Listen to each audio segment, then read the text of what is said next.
बिस्मिल्लाहिर्रहमानिर्रहीम। अल्लज़ी खलक़ल मौत वल हयात लियब्लुवकुम अय्युकुम अहसनु अमला। सदक़ल्लाहुल अज़ीम। जमात इस्लामी हिंद शहर कल्याण ने आयोजित केलेल्या ईद मिलन कार्यक्रमासाठी उपस्थित सर्व बंधू, सर्व मान्यवर, सर्व भगिनींनो, अस्सलामु अलैकुम व रहमतुल्लाहि व बरकातुहू। इंसान की जिंदगी का, उसके जीवन का एक बहुत ऊंचा उद्देश्य है।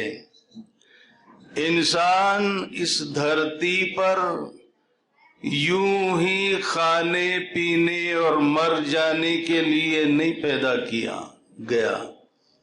खाते पीते और मरते तो जानवर भी हैं, लेकिन जानवरों में और इंसानों में बहुत बड़ा फर्क है। मैंने पवित्र कुरान की जो आयत अभी आपके सामने पढ़ी, उसमें बहुत संक्षेप में पूरी मानव जाती को, समस्त मानव जातीला जीवनाचा उद्देश सांगितला गेलाय कि लोगों, हमने पैदा किया है तुमको, जिंदगी दी है तुमको, और हम मौत भी देंगे। ये जिंदगी और ये मौत, ये जीवन सिर्फ ये आजमाने के लिए है, इस इम्तिहान के लिए है, ये देखने के लिए है कि तुम में कौन बेहतरीन अच्छे अमल करता है, कौन अच्छा बिहेव करता है। अमले अहसन, तुम्हापैकी कोण श्रेष्ठतम कर्म करतो, आदर्श कर्म करतो, हे पाहण्याकरता हे जीवन दिलेलं आहे। हे जीवन परीक्षा आहे आणि इथे आचार विचारांचं स्वातंत्र्य आहे, असंही वागण्याचं स्वातंत्र्य आहे, असंही वागण्याचं स्वातंत्र्य आहे। पण आहे ही एक परीक्षा। अल्लाजी खलकल मौत वल हयात लियब्लुवकुम अय्युकुम अहसनु अमला। अमले सालेह, सदाचार, सत्कृत्य काय आहे त्याची व्याख्या पैगंबर मोहम्मद सल्लल्लाहु अलैहि वसल्लम साहेबांनी खूप उत्तम रीत्या आपल्या समोर मांडलेली है। उन्होंने कहा कि तुम जो भी काम करो तो ये सोचते हुए करो कि गोया तुम्हारा रब, तुम्हारा ईश्वर, सारे सकल चराचर सृष्टि का स्वामी, तुम खुद उसको देख रहे हो। हर काम करते हुए दिमाग में ये बात रखो कि तुम इस सृष्टि के रचयिता को, भगवान को, ईश्वर को अपनी आंखों से देख रहे हो। अगर ये कैफियत तुम्हारी न बने तो एटलीस्ट मिनिमम ये तो दिमाग में रखो, ये तो याद ही रखो कि तुम उसको न देख रहे हो, लेकिन वो तो जरूर तुम्हें देख रहा है। तो जिस डॉक्टर के दिमाग में ये संदेश हो कि इस पेशेंट को ट्रीट करते हुए ईश्वर मुझे देख रहा है, और जिस मेडिकल सेंटर को चलाने वाले जो ट्रस्ट के जिम्मेदार हैं, उनके दिमाग में ये हो कि पेशेंट को सर्विस देते हुए साक्षात भगवंत हमें देख रहा है, तो वो सर्विस क्या क्वालिटी की होगी इसका हम अंदाजा कर सकते हैं। पवित्र कुरान में कहा गया इन्नल्लाह काना अलैकुम रकीबा, कि बियॉन्ड डाउट, निशंक ईश्वर अल्लाह हर आन तुम्हें देख रहा है, हर घड़ी तुम्हें देख रहा है। आप सब जानते होंगे कि इस महाराष्ट्र के एक बहुत बड़े संत, जिनको संत श्रेष्ठ तुकाराम महाराज के नाम से हम याद करते हैं, उन्होंने कहा तुका म्हणे काळे लावी अले माप, जमा धरी पाप पुण्याची। ये दुनिया अंधेर नगरी नहीं, ये कैमरा जैसा रिकॉर्ड कर रहा है मुझे और इस फंक्शन को, लेकिन वो नजर आता है, हम महसूस करते हैं हाँ ये रिकॉर्ड कर रहा है। उसके भी कैमरे लगे हुए हैं ईश्वर के, जो हमको नजर नहीं आते, लेकिन रिकॉर्ड जरूर कर रहे हैं हम। ये तो हो सकता है, तो शक्य है की BSNLच्या आयडियाच्या रेंजच्या बाहेर असावं कोणी, लेकिन उसके रेंज के बाहर कोई हो ये पॉसिबल नहीं है। तुम्हारा घड़ी उसके रेंज में हो, वो तुम्हें देख रहा है। ये असल में उस आयत की, उस ओवी का अर्थ था। संक्षिप्त में एक प्रोग्राम में मेरा जाना हुआ था, 5 स्टार होटल के कोई मालिक उस प्रोग्राम में थे, उन्होंने चाय पर बुलाया अपनी होटल में। आम्ही गेलो, एकदम टॉप वरच्या मजल्यावर त्यांचं ऑफिस या बिल्डिंगच्या। चहा पाणी झाला, पण मी पाहिलं त्या ऑफिस मध्ये भिंतीवर टीव्ही, बहुत सारे टीव्ही। मी विचारलं एवढे टीव्ही कशा करता, एखादा दुसरा सफिशियंट है। ते म्हणाले वो कहने लगे ठहरो आपको बताता हूं। त्यांनी ऑन केले सगळे टीव्ही। काय चमत्कार आहे, रोड पासून कोण गिराईक हॉटेलच्या कोणत्या रूम मध्ये कोणत्या टेबलवर जाऊन बसतोय, कोण वेटर जाऊन अटेंड करतोय, हा गडी तिथं वर बसून सगळं पाहतोय। पंचतारांकित हॉटेलच्या कानाकोपऱ्यामध्ये काय चाललंय खाली, वो वहां बैठकर देख रहा है। मग सहज माझ्या जीवेवर शब्द आले। मी त्यांना विचारलं की यार साहब, नीचे वाला अगर अपनी 5 स्टार होटल के कौन से कैंपस, कहां कौन कॉर्नर में क्या चल रहा है, यहां बैठकर देख सकता है, तो ऊपर वाले के बारे में क्या ख्याल है। अरे ते म्हणू लागले डॉक्टर साहब बियॉन्ड डाउट वो भी देख रहा है।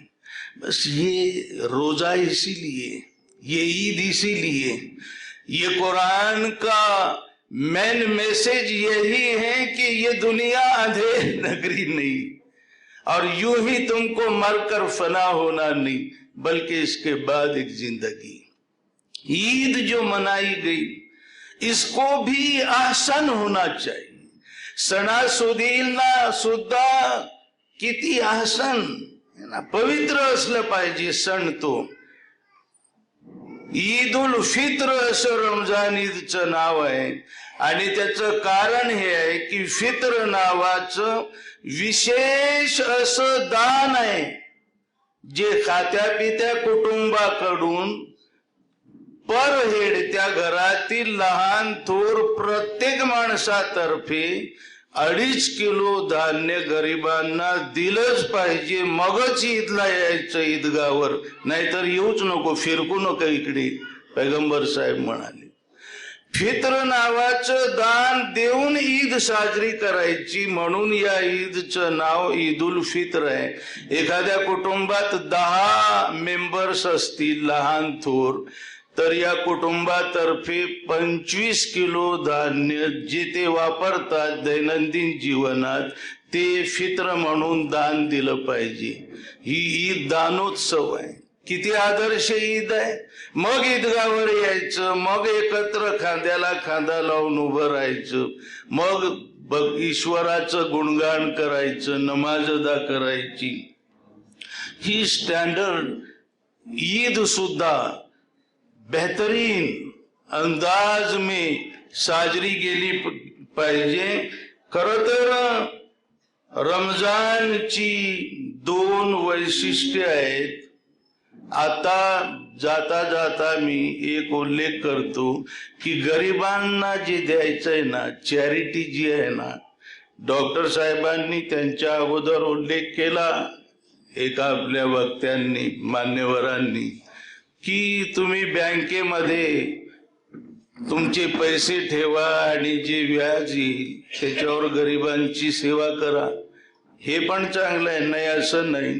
पण कुराणाचं असं म्हणणं आहे की गरिबांकरता व्याज कशाला, मुद्दलातून दे ना. अरे मुद्दलही देणारा तोच आहे ना तुला.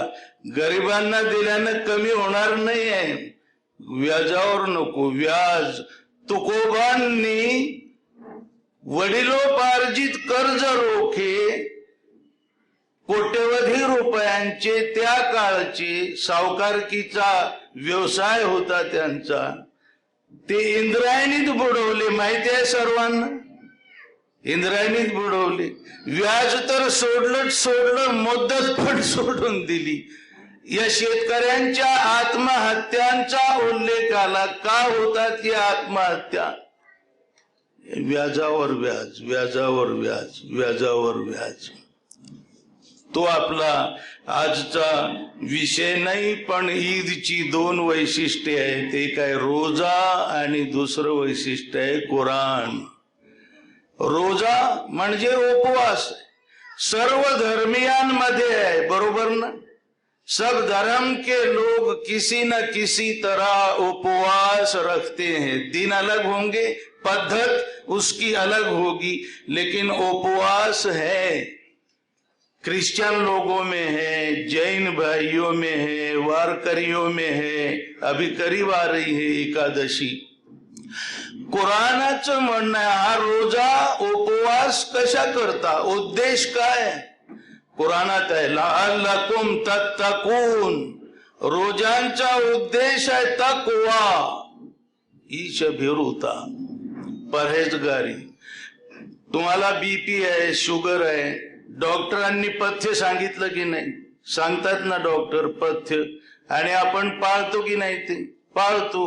ते पथ्य आपण नाही पाळले तर नुकसान कोणाचं होईल? डॉक्टरांचं का पेशंटचं? पेशेंट का नुकसान होगा. इसी तरह सारी सृष्टि का जो निर्माता है उसने भी इंसानों के लिए कुछ पथ्य बताए हैं कि इंसान वो काम न करें, कुछ काम को करने का हुक्म दिया है, कुछ कामों से रोका है. तो ये तकवा है. रोजा, पैगंबर साहेब म्हणाले रोजा सहर से इफ्तार तक, पहाटेपासून सूर्यास्तापर्यंत अन्न पाणी खाना पीना छोड़ने का नाम नहीं है. सिर्फ सकाळ पहाटेपासून संध्याकाळपर्यंत पाण्याचा थेंबही घशाखाली जाऊ द्यायचा नाही. याचं नाव फक्त रोजा नाही. जनरली लोक असं समजतात मुस्लिमांचा रोजा खूप कडक आहे, अगदी थुंका सुद्धा गिळायचा नाही ना, पाण्याचा थेंब घशाखाली जाऊ द्यायचा नाही. ते जरी असलं तरी रोजा काय आहे? पैगंबर साहेब म्हणाले रोजा जुबान का भी है, रोजा आंखों का भी है, कानों का भी है, हाथों और पैरों का भी है. आणि हाच रोजा खूप महत्वाचा आहे. ते पहाटेपासून संध्याकाळपर्यंत अन्न पाणी सोडणं तेवढं अवघड काम नाही, किती कडक उन्हाळा असू द्या. पण ही जुबान का रोजा क्या है? काय आहे बरं? जिवेचा रोजा काय आहे? पैगंबर साहेब म्हणाले जो रोजा ठेवूनही खोट बोलणं आणि खोटारडं वागणं सोडत नाही त्याच्या निव्वळ उपासमारीची अल्लाहला काडी मात्र गरज नहीं। कोई जरूरत नहीं तेरे भूख मरी की। अगर तेरा बोलना, तेरी जुबान न बदले, तुझं वागणं बदलत नसेल तर त्या रोजाला काही अर्थ नाही आहे। हा खरं पहा रोजांचा उद्देश आहे, डोळ्यांचा रोजा आहे। माहितीये डोळ्यांची एकादशी काय आहे? इन आंखों से दुनिया की तरफ बुरी नजर से मत देखो, वाईट नजरेनं पाहू नको जगाकडं। डोळ्यांचा पण रोजा आहे, हातांचा पण रोजा आहे। या हातांनी श्री भ्रूण हत्या करू नको, टेबला खालून घेऊ नको, दुधात पाणी मिक्स करू नको, अन्याय अत्याचार करू नको। हातांचा पण रोजा आहे साहेब, पायांचा पण रोजा आहे, कानांचा पण रोजा आहे। तात्पर्य काय? माणसामध्ये एक संपूर्ण परिवर्तन, जे आता प्रास्ताविकामध्ये सांगितलं की माणूस बदलला पाहिजे, निव्वळ सत्ता बदलून उपयोग नाही। माणसामध्ये परिवर्तन झालं पाहिजे, माणूस आदर्श झाला पाहिजे, तो रोजांचा उद्देश आहे। इथे जे मराठीमध्ये कुराण आहे, मौलाना मौदुदींचं भाषांतर आहे, ते उर्दूचं मराठी। ते मौलाना मौदुदी त्यांनी खूप सुंदर एक दृष्टांत दिला दोन घोडेस्वारांचा। एक तो आहे की घोड्याचा लगाम ज्याच्या हाती आहे, घोड़े का लगाम जिसके हाथ में है। रिजल्ट क्या है? घोड़ा उसके कंट्रोल में, तो घोड्याला घेऊन जाईल तिकडं जिकडं घोड्याची इच्छा, बरोबर ना? मुरबाड तर मुरबाड, मुंबई तर मुंबई, कल्याण मधून।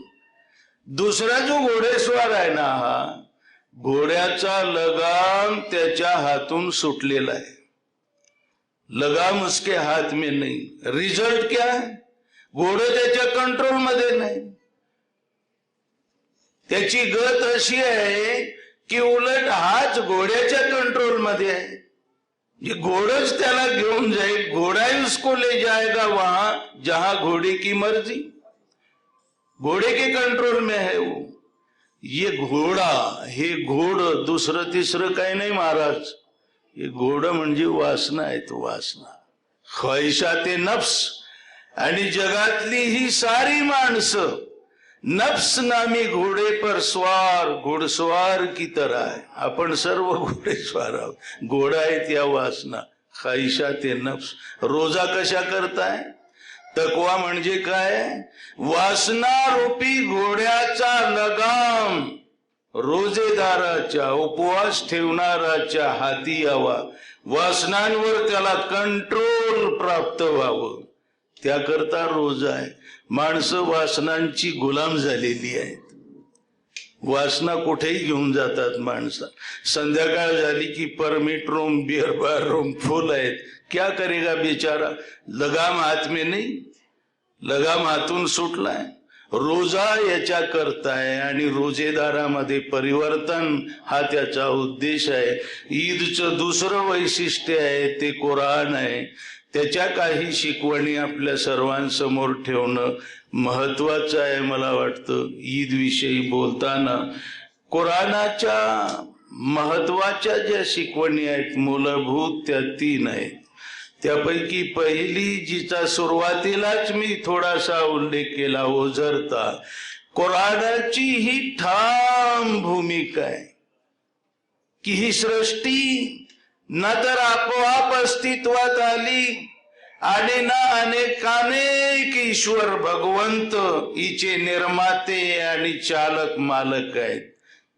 या सकल चराचर सृष्टीचा निर्माता, शासक, मालक, धनी, स्वामी एक है, सबका मालिक एक है, ईश्वर एक है, अल्लाह एक है। असं नाही की हिंदूंचा वेगळा, जैनों का कोई अलग और बौद्ध भाइयों का कोई अलग। तुका म्हणे कैसे आंधळे हे जन, गेले विसरून खऱ्या देवा, खऱ्या देवाची ओळख करून देतो कुराण। वेड्यांनो ईश्वर एक आहे, अनेक नाहीत, वेगवेगळे नाहीत। तुकोबांनी म्हटलंय, कारे नाठवीसी कृपाळू देवासी, पोषितो जनाशी एक लातो. तुकोबांचं म्हणणं आहे, एका ईश्वराची ओळख, त्याचे पुरावे, त्याचे प्रमाण कुराणामध्ये अनेक ठिकाणी दिले गेलेले आहेत, अनंत प्रमाण आहेत. एका ठिकाणी कुराणात म्हटलंय, आया साबुल इन्सानु अय्युतरक सुदा अलम यकु नुतफतम मिन मनी युमना. क्या इंसान ये समझता है कि हम उसको यूं ही बगैर हिसाब के छोड़ देंगे? क्या वो नुतफे का, वीर्याचा एक अति सूक्ष्म असा घटक नव्हता ज्याला शुक्रजंतू म्हणतात, स्पर्म, त्याच प्रकारचं एक श्रीबीज, आणि या दोन अल्ट्रा मायक्रोस्कोपिक अतिसूक्ष्मदर्शक यंत्राने दिसतात महाराज ते जंतू. अशा दोन जंतूंपासून ज्याने तुझी रचना केली, तुला बनवलं, अंधाऱ्या कोठडीमध्ये आईच्या गर्भाशयामध्ये भगवंताची साक्ष, भगवंताचे प्रमाण, त्याचे पुरावे, स्वतः माणसाचं अस्तित्व साक्ष आहे, मेडिकल सायन्स मध्ये साक्ष प्रमाण आहेत. मी एक उदाहरण म्हणून सांगतो तुमच्या समोर की ए निगेटिव्ह ब्लड ग्रुप असलेल्या रुग्णाला, पेशेंट को ए पॉजिटिव ब्लड अगर ट्रांसफ्यूज किया गया गलती से तो क्या होगा? मर जाएगा. डॉक्टर को भी हकाल देंगे और जिम्मेदार सब स्टाफ, उसकी भी छुट्टी हो जाएगी. ऐसा कैसा इतना ब्लंट मिस्टेक किया है. लेकिन मुझे बताओ, मला सांगा की ए निगेटिव्ह ब्लड ग्रुप असणाऱ्या आईच्या गर्भाशयामध्ये ए पॉझिटिव्ह बाळाचं संगोपन करणं का साधी गोष्ट आहे? काय जोक आहे? काय तमाशा आहे? काय टेक्नॉलॉजी असेल ती? काय नियोजन असेल त्याचं? विचारा डॉक्टर साहेबांना असं होतं की नाही? आई A negative, Bal A positive आणि सुखरूप डिलिव्हरी होते. तुम उसकी किन किन नेमतों को झुटलाओगे? फबिअय्यि आलाइ रब्बिकुमा तुकज़्ज़िबान. तुकोबांनी म्हटलं, तेने तुझी काय नाही केली चिंता, राहे त्यानंता आठवणी. उसको मत भूलो, बस उसने क्या नहीं किया है तुम्हारे लिए. एक ईश्वर, एक अल्लाह, एक भगवंत, एक गॉड. कुराणाचं पहिलं मूलभूत तत्व आहे. त्यानंतर दुसरं जे महत्वाचं तत्व आहे कुराणाचं, ते आहे मृत्यू पलीकडचं जीवन, मरणोत्तर जीवन. पहा, मृत्यू अटळ आहे. कुल्लू नफ्सिन जायकातुल मौत, हर जी रूह को मौत का जायका चखना है. नाशिवंत देह जाणार सकळ, तुकोबांचं म्हणणं आहे. मृत्यू फक्त पेशंटलाच आहे का रे बाळ, की डॉक्टरांना पण येतो ना? मृत्यू फक्त झोपडपट्टीवाल्याला येतो की टाटा बिर्लाला पण येतो? वो तो सबको आता है. काळ्या दगडावरची रेग आहे, आज ना उद्या जावं लागणार आहे. मृत्यू आला, अग्नी दिला, राख झाली किंवा दफन केलं आणि माती झाली म्हणजे खेळ संपला, असा बहुतेकांचा गैरसमज झालाय. त्याच्यामुळं सगळा सत्यानाश झालेला आहे. त्याच्यामुळं वाट लागली नीतिमत्तेची. जो कुछ है बस आज की जिंदगी है, खाओ पियो और मर जाओ. मर गए मिट्टी में मिल गए, खेल खत्म. हा चंगळवाद, याचा परिणाम वृद्धाश्रम आहे.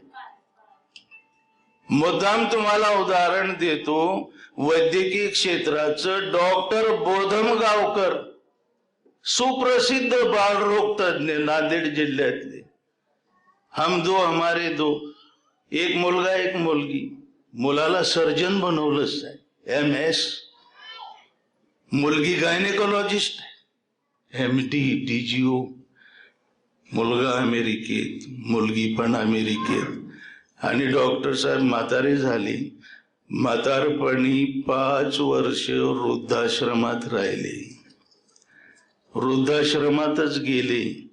कळवलं त्या दोघांनाही, पण दोघंही म्हटले की विधी उरकून घ्या, आमचा काही आक्षेप नाही.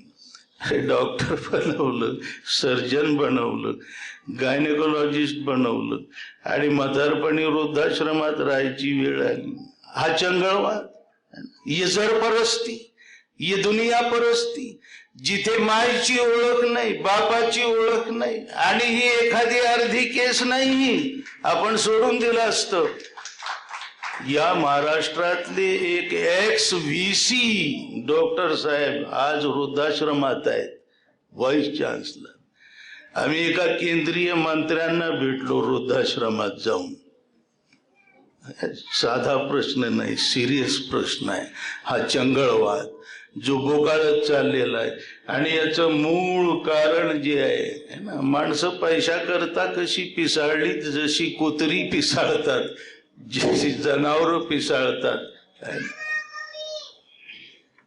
कुराणामध्ये आहे अल्हाकुमुत तकासुर हत्ता झुरतुमुल मकाबिर. तुम लोकांना, तुम लोगों को एक दूसरे से बढ़ चढ़ कर दुनिया, रुपया, माल, संपत्ति कमाने की इस धुन ने धोखे में डाल दिया है, यहां तक कि कब्र में पहुंचने का वक्त आता है. मरायची वेळ आली तरी एकच नशा आहे, और चाहिए, और चाहिए. अरे बस ना भाऊ, नाही, और चाहिए. पैगंबर मोहम्मद सल्लल्लाहु अलैहि वसल्लम साहेब म्हणाले, इब्ने आदम को एक वादी सोने की दे दी जाए. वादी म्हणजे ताई डोंगर आहे, डोंगर. आणि डोंगर दगडा धोंड्याचा नाही, कशाचा? साक्षात सोन्याचा, गोल्डन. माणसाला साक्षात सोन्याचा डोंगर दिला और उसको पूछे कि अब बस, विचारला आता बस, वो कहेगा नहीं और एक मिल जाए तो अच्छा है. पैगंबर साहेब म्हणाले, इब्ने आदम का पेट, माणसाचं हे पोट मिट्टी ही से भरेगा. अर्थ काय? जब इसको मौत आएगी, नहला धुलाकर कब्र में रखेंगे और ऊपर से मिट्टी डालेंगे. वो मिट्टी जब इसके मुंह में जाएगी तब जाकर इसका पेट भरेगा. येऊ द्या. अरे पिसाळली. जन्मदात्या आईबापांची ज्यांना ओळख नाही त्यांना इतर कुणाची ओळख असणार आहे. आज आपल्या जवळ वेळ थोडा आहे, पण आपण थोडस चिंतन करू. हे जे डोक्यात बसलंय, अग्नी दिला, राग झाली म्हणजे एंड, पलीकडे काही नाही. दफन केलं, माती झाली म्हणजे एंड, इसके आगे कुछ नहीं. जरा विचार करा, सोचो कि ये राख किसकी होती है, अग्नि किसको दिया जाता है और दफन किसको किया जाता है. 3 महीने झाले पेशंट कॉमा मध्ये आहे, आईसीयूत आहे. अग्नि देते नहीं देते, क्यों? कॉमा में क्यों नहीं होता, लेकिन वो है, अग्नि नहीं देते, बराबर दफन नहीं करते. आणि डॉक्टर म्हणाले पेशंट गेलं तुमचं, ये पेशंट गया आपका, अभी आईसीयू में रखते और अभी एसी घर में रखते, बंगले में नहीं रखते, अभी अग्नि देते हैं, आता दफन करतो, बरोबर ना? दफन करतो, अग्नी देतो आपण पेशंट असताना की पेशंट गेल्यावर? गेल्यावर नक्की ना. कुठं गेला, काय झालं, हा काही डॉक्टर साहेबांचा विषय नाही. नाही तर विचारून पहा, म्हणा डॉक्टर साहब पेशंट गया वो तो हमको भी समझ रहा, लेकिन वो गया किधर? वो डॉक्टर सर खुजाएगा, वो बोलेगा भाई गया इतना मैं जानता हूं. गेला एवढी गोष्ट खरी आहे, कुठं गेला आणि काय झालं ते तुकोबांना विचार, नाही तर पैगंबरांना विचार. गेला एवढं मला माहिती आहे, पलीकडचं काही मला माहिती. डॉक्टर साहेब, मला असं वाटतं की एखादी दुर्बीण अशी निघावी किंवा एखादं लाईव्ह चॅनल असं निघावं की जे गेलेले माणसं आहेत ना, गेलेले, आणि खास करून नंबर 2 वाले, त्यांचं लाईव्ह दर्शन व्हावं याची. त्यांना थोड्या वेळ करता काय चाललंय तिकडं पलीकडं. मग कुराणाची गरज पडणार नाही, तुकोबांची पैगंबरांची गरज पडणार नाही. पण तसं झालं तर पेपर फुटल्यासारखं होईल ना. मग एक्झामला काय अर्थ आहे, मग परीक्षेला काय अर्थ आहे. अरे अग्नी दिल्याच्या पलीकडे जीवन आहे, राग झाल्याच्या पलीकडे जीवन आहे. अग्नी तुला देतच कोण, दफन तुला करतच कोण, तू तर गेलाय. खाली काय राहिलं, पेशंट गेला, अब ये कौन है अभी, ये तो लाश, ये तो डेड बॉडी, ये तो प्रेत, हे तर मढ आहे. अग्नी कुणाला देतात, मड्याला देतात, डेड बॉडीला देतात. दफन कुणाला करतात, डेड बॉडीला करतात. तुला थोडंच करतात, तू तर गेला. साहेबांचा बंगला आहे आणि साहेब मुलाबाळांसह आउट ऑफ स्टेशन आहेत, बंगल्याला लॉक आहे. बॅड लक, शॉर्ट सर्किटनं आग लागली बंगल्याला आणि त्याची राग झाली. राग कोणाची हो, साहेबांची का बंगल्याची? बंगल्याची ना, साहेब तर गेलेत. अगदी तसं आहे, हे सगळे बंगले आहेत बसलेले. हर बंगले में एक साहब है, मलिकुल मौत आएगा और साहब को ले जाएगा, नीचे तो बंगला रह जाएगा, उड़ जाएगा एक दिन पंछी, रहेगा पिंजरा खाली. अग्नि तो पिंजरे को देंगे, रात तुझी थोडीच होणार आहे, माती तुझी थोडीच होणार आहे बेटा. माती झाल्याच्या पलीकडे तू असणार आहे. त्याचा संबंध काय अलीकडच्या जीवनाशी, ते खूप महत्वाचं आहे. पैगंबर साहेब म्हणाले, ये दुनिया मौत के इस तरफ का ये जीवन शेती आहे, शेती, खेती आखिरत की, पलीकडच्या जीवनाची. समजतंय, अलीकडचं जीवन शेती आहे, पलीकडच्या जीवनाची. आज फ्रीडम आहे पेरण्याचं, पेर, वाटेल ते पेर, वाटेल तशी मेहनत कर, वाटेल तसं है ना जोपासना कर, मशागत कर, नो कंपल्शन. लेकिन इतना याद रखना कि जैसा बोओगे वैसा जे पेराल ते उगवेल. संत कबीर म्हणाले, बीज बोए बबूल के आम कहां से पाए.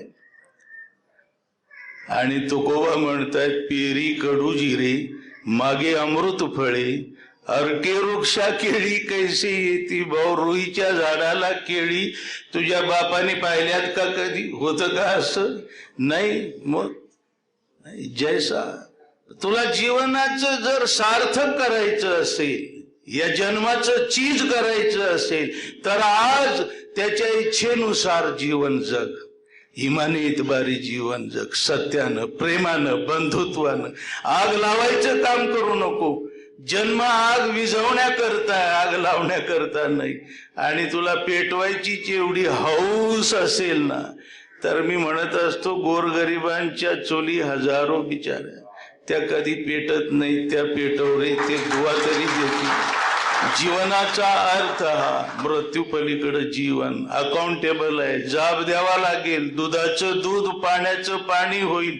सदा सर्वदा राहण्याकरता कोणी झालं नाही इथे. हे जीवन एक्झाम आहे आणि या एक्झामचा रिझल्ट स्विस बँकेतल्या डिपॉझिटवर अवलंबून नाही आहे, तुझ्या क्वालिफिकेशनवर अवलंबून नाही. काय केलं, अमल से जिंदगी बनती है, जन्नत भी जहन्नुम भी, ये खाकी अपनी फितरत में न नूरी है न नारी. हा संदेश कुराणाचा तिसरा शेवटचा त्याचा संदेश आहे कुराणाचा. प्रॉफिटहुड ही जगामध्ये अनादी काळापासून, आदम पासून जे समस्त मानव जातीचे आधी पिता आहेत, पैगंबर आले, प्रॉफिट्स आले, महापुरुष आले. हाच एक ईश्वराचा आणि सन्मार्गानं, न्यायानं, नीतीनं, बंधुत्वानं, खऱ्यानं जीवन जगण्याचा संदेश देण्याकरता. काय त्याची इच्छा आहे, काय त्याची इच्छा नाही, सन्मार्ग काय आहे, वाममार्ग काय आहे, ये बताने के लिए अनादि काल से पैगंबर आए, महापुरुष आए. वो सिर्फ अरबस्तान में नहीं आए, सारी धरती पर आए. देश वेगळा असेल, समाज भी अलग हो सकता है और भाषा भी अलग हो सकती है, पैगंबर भी अलग हो सकता है. कुराणाची ही ठाम भूमिका आहे की पैगाम, संदेश साऱ्या पैगंबरांचा एकच होता, वेगवेगळा नव्हता. भाषा वेगळी होती, पैगाम वेगळा नव्हता. तोच पैगाम मूळ स्वरूपात शेवटचे पैगंबर मुहम्मद सल्लल्लाहु अलैहि वसल्लम यांनी जगासमोर ठेवला, जो कुराणाच्या स्वरूपात आपल्या सर्वांसमोर उपलब्ध आहे. कुराणाची एक महत्वाची शिकवण जिची आज नितांत गरज आहे मानव जातीला, तीही पण आहे कुराणाचं म्हणणं, या अय्युहन्नास इंसानो इन्ना खलकनाकुम मिन ज़करिन व उन्सा, हमने पैदा किया है तुम सबको एक ही पुरुष और एक ही स्त्री से, तुम सब एक माता पिता की संतान हो. आपण सर्व जर एका मायबापाची लेकरं असू, संतती असू, तर मग आपसात नातं काय झालं? माँ बाप एक है, गोरा भी और काला भी, अमीर भी और गरीब भी, भारतवासी भी और अमेरिकन भी, तुम सब एक माँ और एक बाप की संतति हो. कुराणाची ही भूमिका आहे. तुम बंदर की औलाद नहीं हो. विज्ञानानं जरा चुकीचं शिकवलं पोरांना आणि त्याच्यामुळं आता पोरं माकडासारखं वागू लागली. मग आता कशाला बोंबलता? आता भोगा. आता तुम्ही शिकवलंच ते की तुम बंदर की औलाद हो, तो वो बंदर के जैसा बिहेव कर रहा है अभी. नहीं, तुम बंदर की औलाद नहीं, हजरत सैयदना आदम अलैहिस्सलाम के एक महापुरुष महान सज्जन की औलाद. आणि जनावरांसारखं वागणं तुला शोभत नाही. तुकोबा म्हणतायत की अवघी एकाचीच वीण तेथे कैचे भिन्ना भिन्न. अरे एकच माय तुम्हा सर्वांना व्यालेली आहे. हा भेदाभेद कसला? भेदाभेद भ्रम अमंगल तुकोबांचं म्हणणं आहे. सारी माणसं तिथून एक आहेत. आणि डॉक्टर साहेबांना विचारा बरं, हॉस्पिटलमध्ये इमर्जन्सीमध्ये एका मुस्लिम बांधवाचं ब्लड एका हिंदू रुग्णाला आपण देतो आणि चालतं की नाही? ते ताई चालतं ना ते. आणि उलट एका मुस्लिमाचं ब्लड हिंदू बांधवाला चालतं, माळ्याचं मराठ्याला चालतं, मराठ्याचं माळ्याला चालतं. अरे एका दलित बांधवाचं रक्त इमर्जन्सी मध्ये एका ब्राह्मण रुग्णाला आपण देतो आणि ते निवळ चालतच नाही. मैं कहता हूं वो दौड़ता है, पळतं ते पळतं. जीवदान भेटतं, जीवदान भेटतं. नुसतं रक्तच नाही, डोळे चालतात बरोबर, मरणोत्तर नेत्रदान, किडनी चालते. ते डॉक्टर लोक म्हणतात जवळच्या नातेवाईकांची चालते असं ना, मुलगा मुलगी अजून भाऊ बहीण. मी म्हणतो जवळच्या नातेवाईकांची नाही चालत. तुम्हाला हा उलट कसं काय बोलतोय? ते याच्याकरता की डॉक्टर साहेब दिली तर चालेल ना, देतच नाही तर चालायचा काय प्रश्न आहे? वो बोलता मी दिली असती पण जरा मला खूप लांब अपडाऊन करा. तो कोणीतरी वार्ड बॉय बिचारा देतो, कोणीतरी ब्रेन डेड झालेला म्हण. अरे ज्याच्याकरता बेईमानी करतो, ज्याच्याकरता घोटाळे करतो, ज्यांच्याकरता स्विस बँकेत डिपॉझिट करतो, ते तुला विचारित नाहीत. आता कशाला बेईमानी करतोय? बंधुत्वाचा संदेश ब्लड मेडिकल सायन्स सांगतंय. ये ब्लड पुकार कर कह रहा है कि इंसानों तुम सब भाई भाई हो, तुम सब बराबर बराबर हो, कोई ऊंचा नहीं और कोई नीचा नहीं. मृत्यू अटळ आहे, गाठ त्याच्याशी आहे. हा बंधुत्वाचाही संदेश आणि सर्वात शेवटी पैगंबरांचा एक उपदेश आपल्या सर्वांसमोर ठेवून आपली रजा घेतो. ते म्हणाले की जनाजा जब निकलता है, अंत्य यात्रा जेव्हा निघते, ज्या कोणाची 3 बातें साथ में चलती हैं. एक, दुनिया का कुछ हिस्सा, ऐश्वर्याचा काही भाग. नंबर 2, आपतेष्ट, सगळे सोयरे हितचिंतक फ्रेंड्स रिलेटिव्स येतात ना अंत्ययात्रेत. आणि तिसरी गोष्ट कर्म. 3 बातें साथ में चलती. पहिल्या 2 गोष्टींना मर्यादा आहे. मृत्यू का एकदाचा आला, ये दुनिया है ना, ही प्रॉपर्टी वारसांची धन आहे, एक दमडी तुझी नाही. बरोबर ना? इमर्जन्सीत मला कॉल आला होता, डॉक्टर साहेब मी व्हिजिटला गेलो आणि डेड बॉडी सरणावर ठेवली होती. जाईपर्यंत पेशंट गेला आणि ती यात्रा निघाली. मग थांबलो जरा विधीला. ती बॉडी सरणावर ठेवलेली, अग्नी द्यायला पुढं झाला तो, आणि कोणी शहाणा पुढं आला, म्हणाला थोडं थांबा, थोडा रुक जाओ, थोडा रुक जाओ. काय झालं? अग्नि देने का रोक दिया. तो पुढं गेला शहाणा माणूस डेड बॉडी जवळ, आणि घाई गडबडीत ते घड्याळ तसंच राहिलं होतं, ते काढून घेतलं. म्हणतो आता अग्नी द्या. अरे अर्ध्या पाव तोळ्याच्या अंगठीसह अग्नि दिला तर सावड्याला गेल्यावर रात चाच पडून पाहतील ना, क्यों बेईमानी करते हो, क्यों ईमान बेचते हो इसके लिए. हे बरोबर तर येणार नाही. आपतेष्ट येतील, पोरबाळ येतील, रिलेटिव्ह येतील, त्यांनाही मर्यादा आहे. श्रद्धांजली, शोक सभा होईल, 2 अश्रू गाळतील, वो भी चले, दुआ करेंगे तेरे लिए. तीसरी जो बात है, तीसरी जी गोष्ट आहे, जिचं नाव आहे कर्म, अमल. पैगंबर साहेब म्हणाले हा तुझा खरा सखा आहे. अग्नी दिल्याच्या पलीकडं, दफन केल्याच्या पलीकडं तुझ्या संगती येणारा, आणि याच्यावरच तुझं भवितव्य अवलंबून आहे. अल्लाजवळ प्रार्थना करतो, दुआ करतो की अजून जीवन जे काही आपल्याला आहे ना, मृत्यू तर अटळ आहे, आज ना उद्या जायचंय. जोपर्यंत आपण आहोत तोपर्यंत त्याची जाण ठेवून त्याच्या इच्छेनुसार ज्ञान, नीतीनं, सन्मार्गानं, बंधुत्वानं, प्रेमानं, इमानदारीनं हे जीवन जगण्याची सद्बुद्धी त्याने आम्हा सर्वांना द्यावी अशी दुआ करतो. आणि आपल्या सर्वांना एक कळकळीची विनंती करतो, अरे वेड्यांनो, तुकोबा हिंदूंचे नाहीत, वारकऱ्यांचे नाहीत, जगाच्या कल्याणा संतांच्या विभूती, जग के कल्याण की बात है, किसी एक समाज के कल्याण की नहीं. पैगंबरांविषयी कुराणात म्हटलेलं आहे, वमा अरसलनाका इल्ला रहमतल लिल आलमीन, सारे आलमीन के लिए रहमत. कुराण हुदल्लिन्नास आहे. म्हणून सर्वांना शेवटी विनंती करतो की संयोजकांनी इथे काही ग्रंथ कुराणाचा मराठी, हिंदी, इंग्लिश अनुवाद पण उपलब्ध केलेला आहे. पैगंबर चरित्र मराठी, हिंदी मध्ये आहे, इंग्लिश मध्ये आहे. अजूनही विविध जो संदेश आहे इस्लामचा, पैगंबरांचा, तो पण वेगवेगळ्या भाषांमध्ये उपलब्ध आहे. त्याचं जरूर अध्ययन करा. हे काही फक्त मुस्लिमांसाठी नाही, हे काही फक्त अरबांसाठी नाही. संयोजकांचे, आपणा सर्व बंधू भगिनींचे अंतःकरणपूर्वक आभार मानतो आणि थांबतो. धन्यवाद. अस्सलामु अलैकुम.